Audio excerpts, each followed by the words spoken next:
terrible place to be. And more often than not, it's all about the money. You know what? But see, this is what I think, because he actually he had planned to visit the Jets, but then he canceled it and actually signed the Skins deal. They signed him to a 1-year deal. I'm thinking, this guy just wants to come back healthy. He wants to put on one good year, and then he wants to test the market again. He's going to be one of those guys. So he don't want a 2-year deal. He wants the 1-year deal so he can get healthy, and then he goes after that big payday again. Maybe he stays with us because we're actually might have the money. After, once we get our money back from the cap hit this year, we might be able to pay him. But I don't know. I mean, the depth chart right now, I guess you got Fred Davis 1, you got Logan Paulson 2, who is serviceable. He's not Fred Davis. He's not that type of player. He's more of like a blocking tight end. Yeah, but over the past 5-6 years, it doesn't seem like we utilize our tight ends. Like, our tight ends are primarily blockers. We don't utilize our tight ends in the passing game as much as you would like. I'll agree with that. And another thing with will he come back, will he not? Even trying to sign him to a long-term deal, not only will it cost money, but can he stay out of trouble? Yeah, he is a guy. He's not like going out and getting in trouble the way say DUI, Pac-Man Jones DUIs and getting arrested like that. But he's the kind of guy who just does little dumb things and smoking doobies. Yeah, and wrong place, wrong time. Like with the whole throwing the drink on some chick in a bar. Absolutely. You're an NFL player, dude. And what are you an doing? adult. What are you doing? What are you doing? You just gotta. You can't put yourself in those kind of situations. So that's another thing that scares me about trying to sign Fred Davis, even if he does test free agency again. Yeah, well... Listen, I don't care for Fred Davis. I don't care. I'm glad we re-signed him just for the whole cohesion part of it, but if we didn't re-sign him, wouldn't have cared. Yeah, well, here's my thing, is Shanahan came out, last year before the season, and said that Niles Paul looked like the closest thing he's seen to Shannon Sharp in a while. And I want to know where the hell that is. I'm so tired of hearing that. I heard the same thing about, not the comparison to Shannon Sharp, but the two receivers that we drafted, Devin Thomas and Malcolm Kelly. Malcolm Kelly. I kept hearing that they were going to be awesome, but I'm tired of hearing that. Didn't he compare to McNabb to LA as well? I think so. I think you might be right. He compared everyone. Roy Halou was Terrell Davis like 2 years ago, supposedly. And now it's Paul. The only time you see 84 on the field is on a kickoff or a punt. Yeah. The only reason I like him in DC is because I like his Twitter game. He's actually hilarious on Twitter. Other than that, I couldn't point him out of a crowd. It's about time we let go Brandon Banks. Yeah, well, there's no chance he comes back. I don't think he comes back at all. There's no chance he comes back. No chance. But we've got into. We signed another. I guess he's a defensive end, but supposedly he will not be able to play defensive end in R3-4, and that's Daryl Tapp from Philly. And he signed a 1-year deal. I didn't find the figures yet, but he is a 7-year vet. He's out of Virginia Tech. First 4 years he was with Seattle, and he spent his last 3 in Philly. Oh, yeah, that's right. I remember him in Seattle. Yeah, last season he played 13 games. He only had 17 tackles and a half a sack. But he's a big dude. He's 6'1", 270.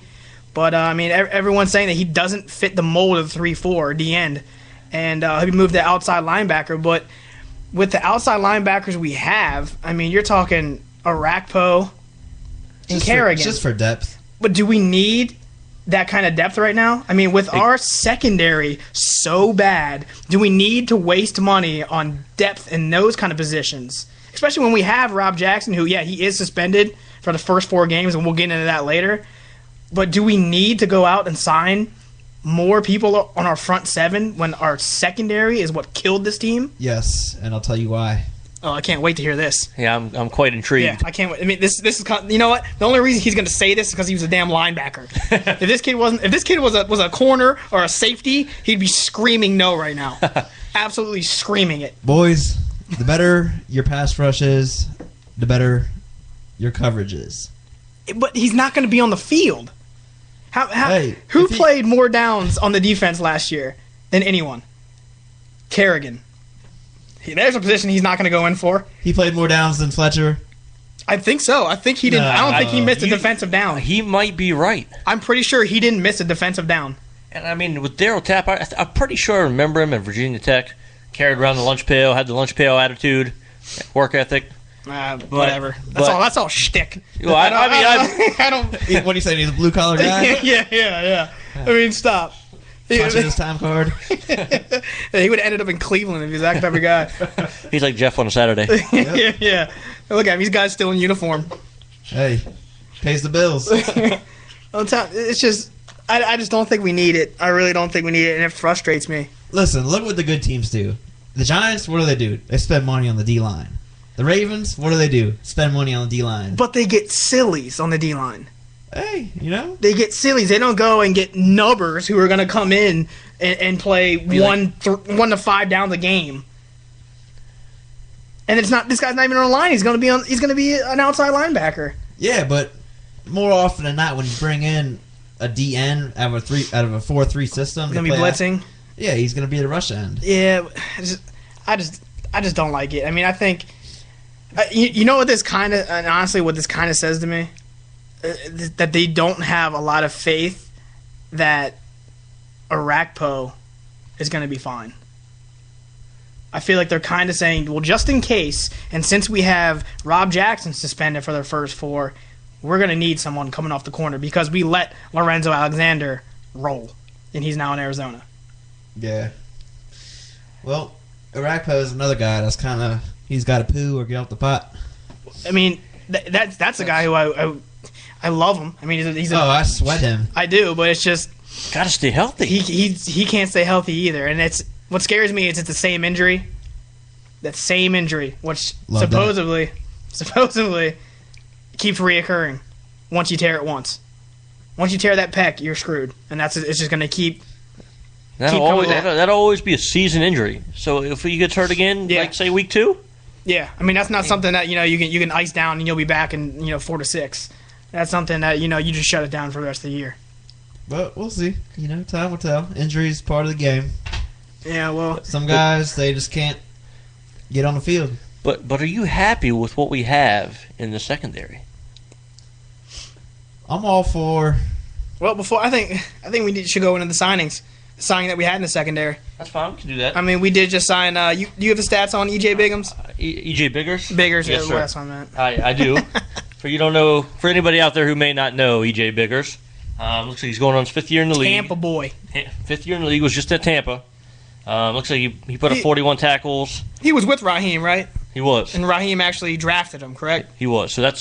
So he knows a little bit of gel there. He knows that scheme too. A little bit of gel. So, I mean, 2 forced fumbles, 1 pick, 1 sack, but he was a 7th rounder. You never know, with what you're really going to get out of him. Yeah. I don't have the figures on what we signed him for, but we may have got him for a good deal. I'm sure we did. I actually saw something that had some ranking systems with corners that actually said cover corner wise he was in the top 20, which, I mean, I guess that's not bad, especially when we got him for pretty much a bargain. Is what I'm hearing. I mean, we did let D Hall go, which I think we need a couple corners because we basically use Biggers to fill the D Hall void. But I mean, we need to get better. D Hall did play like a man down the stretch, but he did. He was getting burned, man. Well, the beginning half of the season he was, but I mean he was the workhorse of that secondary the last second half, which really helped us out. I mean he played very well against Des Bryant. Yep. Coming down the stretch where we knew that was going to be the matchup that either won or lost us that game. Plus, that's another guy like Fletcher, who I believe is really a heart of your defense. Yeah, he goes out there, plays fire. Yeah, don't get me wrong. I criticize D Hall more than anyone. I mean, if he had a Twitter, I would have sent him hate tweets for the past 6 months. But I mean, once he goes, you kind of wish you had him back. But I want to ask you a question, Jeff. As a defensive guy, how important is it for a young guy who was in that system with Raheem, who that was his first NFL system and secondary and scheme, to come back to Raheem where he's probably going to be running in the same secondary? Well, because you hear about some guys how, I mean, not necessarily defensive like with corners and safeties, but like some players just can't adjust to the scheme, and they're a different type of player after that. Yeah, I mean, I think it helps that he'll be in a similar scheme, but just playing with the guys that he's going to be playing with, I think it's just.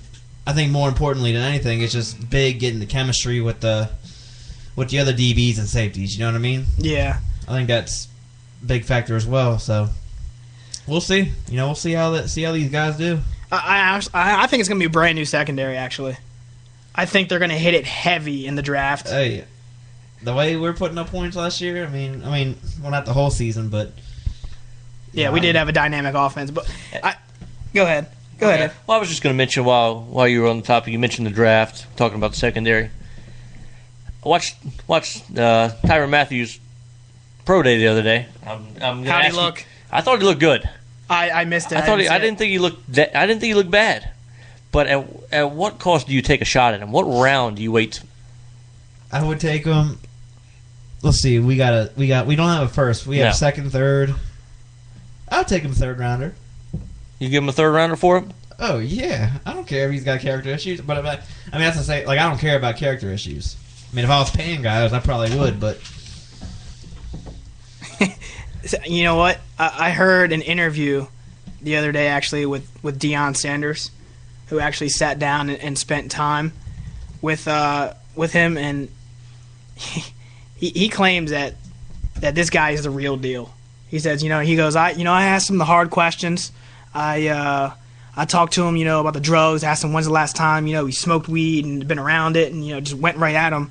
And he claims that not only is this guy a different person and realizes, like, what he did and how much he screwed up his college career and possibly, like, his NFL stock, but he said, he did drills with him and that this guy is the real deal. And anybody who passes over him is going to be, just regretting it. He says, quote unquote, that this guy is a baller. I'm gonna try to find the audio of it, but it makes me, coming from a guy like Deion, who I don't think is just gonna say that about anyone because of how dynamic of a player he was, but that makes me almost want to take a chance on him with our second round pick, 51 overall.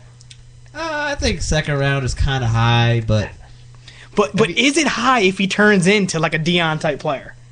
Oh, absolutely not. I mean, it's a gamble. And I definitely. I mean, I think I could see him easily being a Bob Sanders type. You remember Bob Sanders from the Colts? I mean, he reminds me of Bob Sanders, similar build. Yeah, when Bob Sanders was healthy, he was good. Oh, he was. But I mean, I wouldn't have a problem taking a shot in the second round for him. Just, I don't know. There's something about that pro day I watched. Liked what I saw.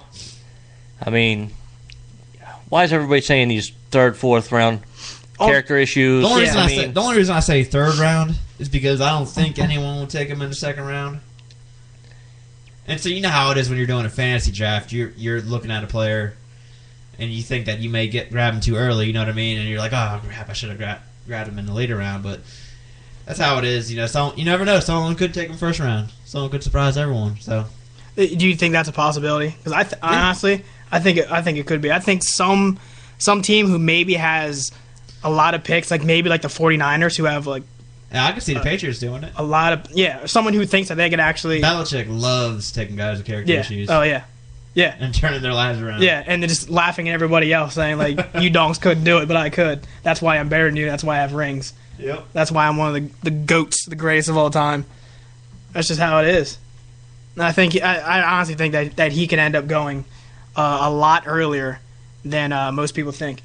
But all right, we're about to take a break, and we'll be back with some more Redskins and stuff around the league. But go ahead and give us a call if you want. 240-397-9855. See you.